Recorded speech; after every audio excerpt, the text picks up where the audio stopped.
walal suuqu wuxuu soo maray waqtiyo fara badan oo kala gedisan xilliyadaas maanta xilligii ugu darnayd ayuu marayaa laga soo bilaabo xilligii qabqablayaasha qof walba qorigiisa iyo tukaankiisa ayuu ku ilaasho jiray uu isku tashan jiray waxaa ku xigtay dowladdii cabdullaahi yuusuf waxaanu samaysanay rag waardiya oo lacag siino oo dhar jaallaa markii loo taagi waayay dhibaatadii suuqa ka jirtay sidaas dowladii u kala dambeeyey maanta midana haysata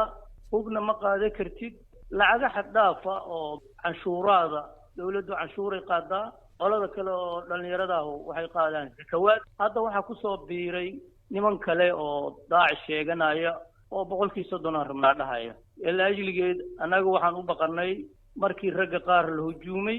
ragga qaar lacag xoog la saaray shirkadaha qaar baabuurtooda bam lagu xiray ilaa haatan 20 cishar xiran yihiin waxaa ka soo baxay marka shirkeeni maadaama suuqu culaysku soo fuulay naf ahaan iyo maal ahaan inaan awoodi karin shaqada jirta marka si dhibaatada jirta la isaga waraysto dadka khusaydan ay gaarto in la hakiyo shaqooyinka suuqa hayo oo maalmo loo xiro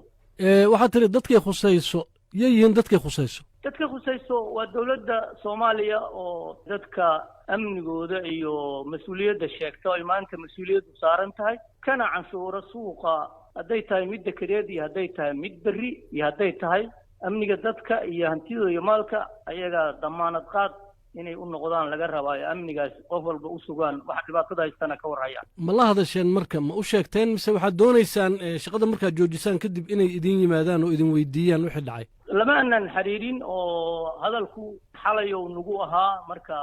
dhibaatada ragga qaar bay baryahaysatay marka lays waraystay wicitaanka iyo hujuumaadka jira inaanu dowladdana wargelino hawshaadana sii hakino taas ayaan go'aansanay adiib xogayaha suuqa bakaaraha howlwadaag una soo wacay waana maxaa loo xiray suuqa waana u sheegnay sababta jirta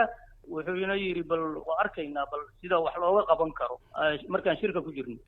dhinacan iminka ka cabanaysaanay daacish iyaga ma isku daydeen inaad la xajootaan wixii macquul iyo wixii aan macquul ahayn aad kala hadashaan maya telefoon baa ku soo wacaya imana arki kartid meedhebna waxaa geey weeye nimankaas warkoodu waxa ku xigaahuna waa ficilka ay samaynayaan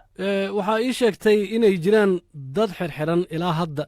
tiradooda waa imisa halkeesi ku xiran yihiin waxaa xiran dhowr shirkadood oo qaar bagaashka yahay qaarna dhismaha yahay waxay gaarayaan ilaa 5 bakhaar oo la yiri ilaa 2 bilood ma furi kartaan shirkadda caalamiga kamida shirkadda baalgoraya kamida shirkadahaas iyo kuwa kaleba iyo kuwa electronka gada iyo kuwa qalabka dhismaha gada intuba amarkaas ay u xiran yihiin qofkii furana waa dambiile ganaaxna intaas aad ku tihiin waxaa kamid a qaybta bagaashka nin la yidhaha ciribey waa ka mid ragga hadda maanta la haysto oo bakharadoodu intaa xiran yihiin marka iminka haddii mashaakilkaas uu qoorta idinkugu jiro hawshiinina ay taagan tahay maxaad doonaysaan inaad samaysaan horta ilaahay baa maaragtay aan tawakalaynaa suuqaana waa suuq ummadda koonfur xooggeedu ku nooshahay hadduu sidaa ku soo socdana kolley inay albaabadu u xirmi doonaan u malaynayaayo sidaan wax laguma sii wadi karo iyadoo dhibaato hore oo qayn haysay wax keenidda badeecooyinka oo ay ogtahay in COVID-19 uu jiro diyaaraddan ku tegi jirnay China 1500 maanta $7,000 lagu tegayaa kursigeedii badeecadii la keenayay 6 bilood 4 bilood ee maqnaana container lama hayo canshuuraadka ku dhacayo labada daamoodana waad garanaysaa maanta berbera saliid baa laga soo rarayaa wuxuu joogaa 20 laha berbera 8 muqdishona 38 candamaydka ilaa boosaaso soo maray ilaa halkan Kenya faa'iido raadinaya magaalada muqdishona sidaas ay xaaladeedu tahay badeecooyinkoodu sidaas ay qaal u yihiin rarka laga badiyay ayadoo dadku taa xamilila ayaa tanina ku soo biirtay marka suuqu uu ka dhaxeeyaa ummadda mas'uuliyadda qaaday